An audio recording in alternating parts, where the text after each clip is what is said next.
Hey, Doug. What's going on? Welcome to the last TacoByte and last podcast episode of season 2. Today, I thought about something different to do. We're not going to talk about recognition and rewards and all that jazz. We're going to have a little Ask Me Anything Amazing Teams edition. So instead of recapping all the guests, all the awesome guests we had, which, by the way, everyone should go listen to, we'll just ask each other some fun questions. And since you've been writing your questions down right now, just before this call, I figured you'd start. What do you think? Okay, that sounds good. But can we first pause and just take a moment and celebrate the fact that we've recorded over 30 episodes, while most people that try to get into podcasting typically last 3? Is that right? Something like that. Yeah. So how about yeah. There we go. Claps. We've made it. So I have one question that I'll ask you. So now we're coming close to 2 years since you've joined me at Hey Taco. Oh my God. Which is incredible. And I'm very grateful, as I hope you know. Is there anything new that you've learned about teams in the workplace since joining me? Oh, for sure. I mean, I think learning about teams never stops. If you're curious enough and attentive enough, there's always something new to learn, right? You're never done. You never say, okay, I figured it out. I know how this works. So I feel like I learn every day. And then another thing, every team is different. So I would try certain things that used to work for me in other teams, and here they just don't, right? Maybe it's a different type of business, a different type of people.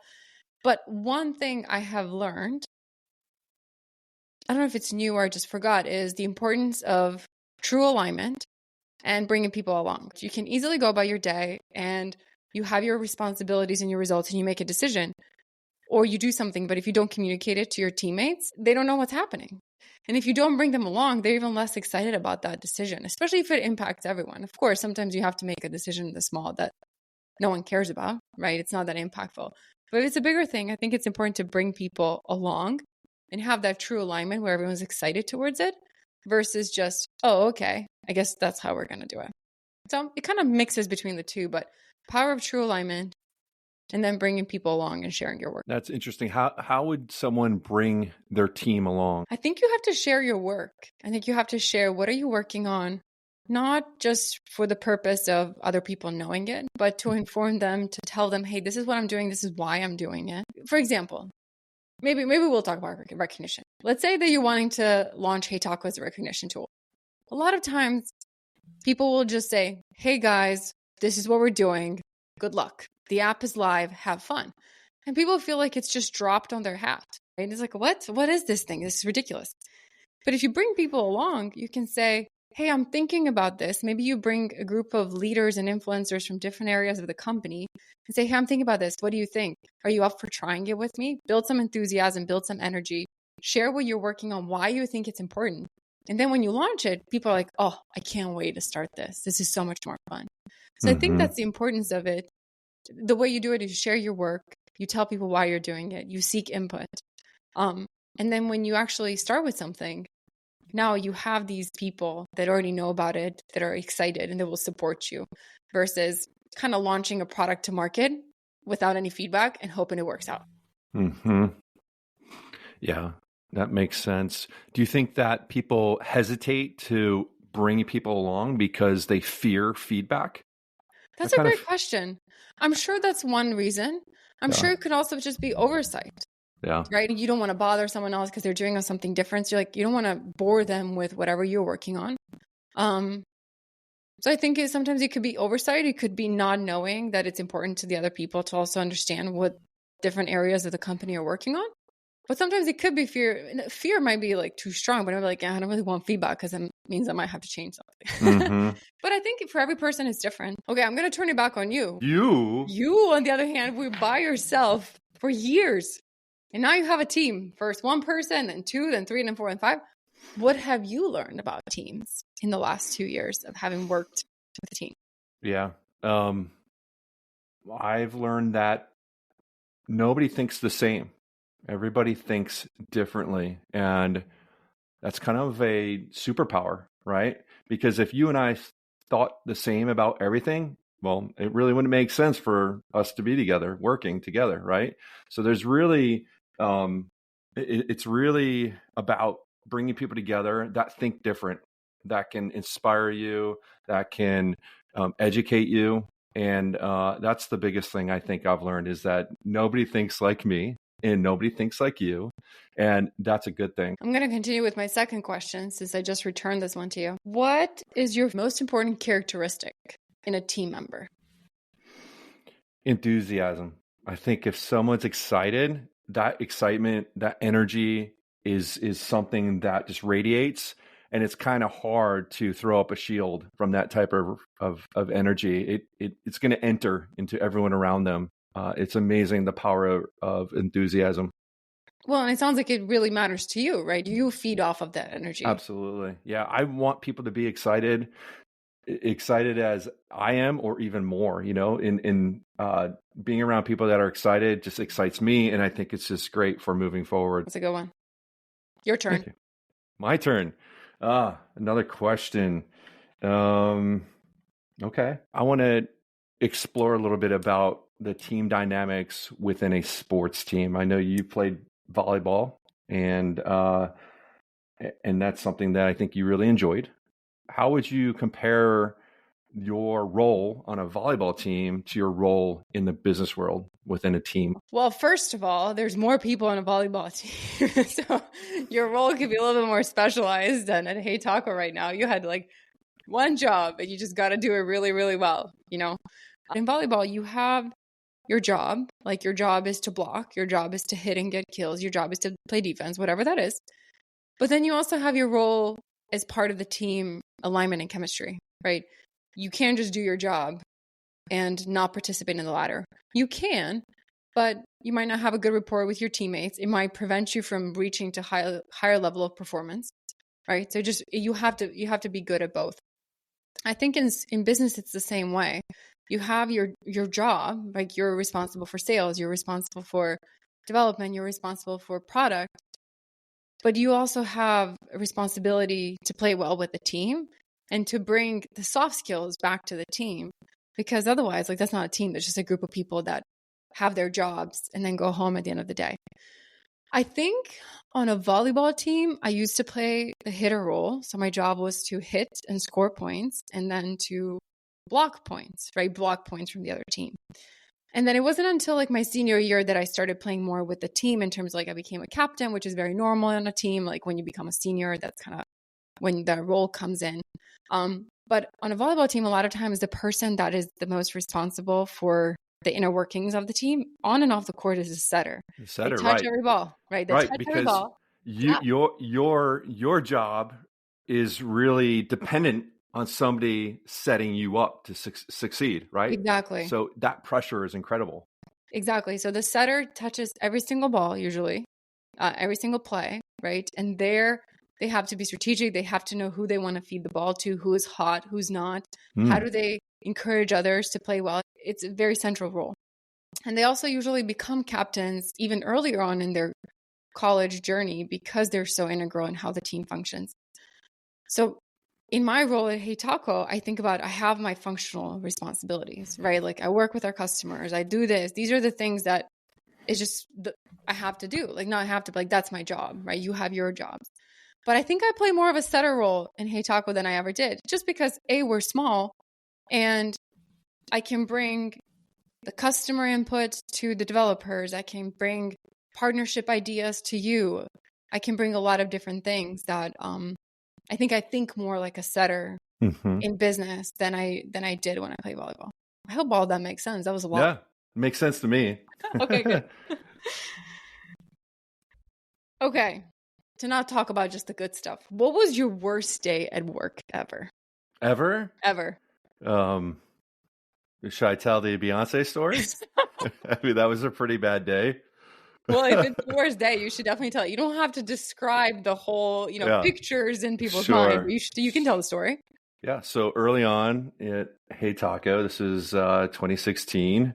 I was, I would say, a little bit more. I don't know what's the word I'm looking for. Edgy. I was I was a little bit more edgy, and also I didn't have so much to lose, right? I don't even think people were paying me yet, and so I was doing stuff that, yes, was a little bit more edgy. And so one of the things that happened in Hey Taco is there was a milestone moment where if you gave, I think it was 100 tacos or something, you would receive a Giphy, and the particular Giphy that I was sending to people was a Giphy with Beyonce shooting a taco from a body part and Daniel Radcliffe catching it in his mouth. And, at the time I thought it was fun and it fit into the tone of Hey Taco, playful and fun and different. Until one day I was coming home from the office and I received an email from a customer. Actually, I think they were one of the first customers. And so when in business, when you get your first customer, you're kind of living at the edge of their sword. And so they sent an email saying how one of the employees was really offended by this Giphy that they received. And so, and they expressed disappointment in me and in Hey Taco. And so I pulled over on the side of the highway on my way home from work, pulled out my laptop, and immediately removed that Giphy that would get sent out from Hey Taco. That was I wouldn't say it was the worst day, but it was the most. I was sweating. I was sweating a lot. I was sweating a whole bunch. Why were you sweating? My mind always goes to, okay, if one person's being loud about it, there's probably several others that just aren't telling me that they're upset. And so, which can be dangerous, right? Because, you give somebody a bullhorn, and they're going to be louder than everybody else, but it doesn't mean they're right. So, that day, I think, really kind of kicked off my exploration into values and aligning values to Hey Taco. And I think that's the day the value of do the right thing was kind of put into stone. And that's what I did is I feel like I did the right thing that day. I took down that image. I apologized to the customer. And when it was all said and done, I think they understood me. And I think they really appreciated the fact that I did something about it. That's such a good story. And it's funny when you say do the right thing. We'll often say it at work. We'll say, what's the right thing? And everyone knows what the right thing is. It doesn't even require discussion. You knew exactly in the moment what the right thing was. You don't have to ask anyone else, hey, what do you think is the right thing? Yeah. You just know. Yeah, you know. It's so intuitive. You just know what's right. It's very, very rarely that we're so stuck in between two different things, wondering which one's right. You always know. I think what's right is what makes you what helps you sleep at night. That's a pretty good rule of thumb. Yeah, it's got to feel good, right? And so typically if something doesn't feel good, then it's probably not the right thing to do. And so early on, I used to describe Hey Taco as a feel-good business, So like I was really trying to mold and shape the business to really fit alongside that value of do the right thing. And do the right thing even when nobody's looking. It doesn't necessarily have to be, when the customer reaches out because they're disappointed in a Beyonce Giphy. We can do the right thing even when the customers aren't reaching out. That's the real test, right? Mm-hmm. When no one's watching. All right, one more question from you. Okay. And then we're good. Oh, from me to you. Okay. You mentioned before we jumped on here that you're going to ask me a boss question, and I think I like this question for some. I think there's a few reasons why I like it, but it says a lot about us individually. So my question to you is, your favorite boss that you've ever had, excluding me, of course. Of course. My favorite boss. Oh wow.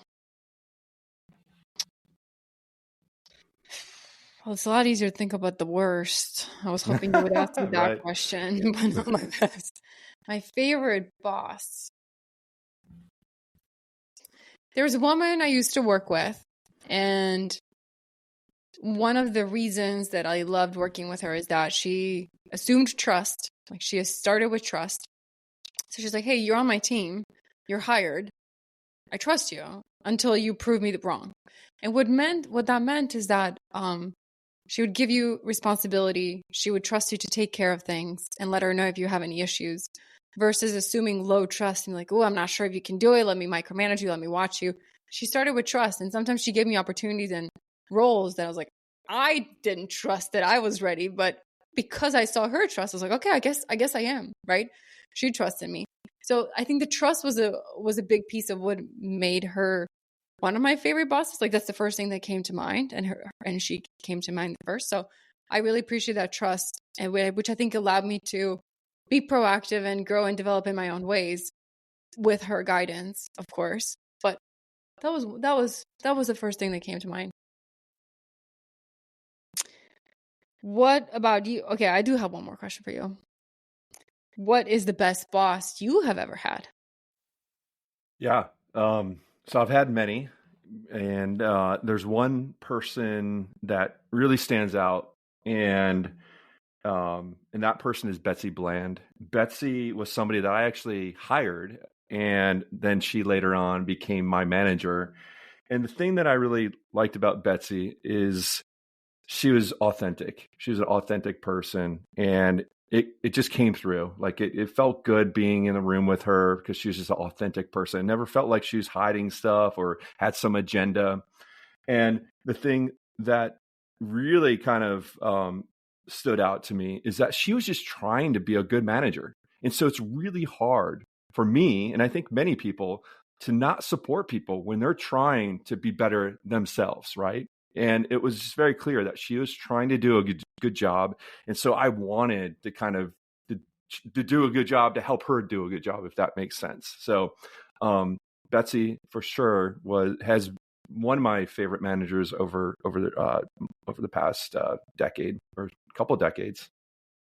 Well, you have definitely mentioned Betsy's name a handful of times, not just for her management skills, but also her UX skills, right? Mm-hmm.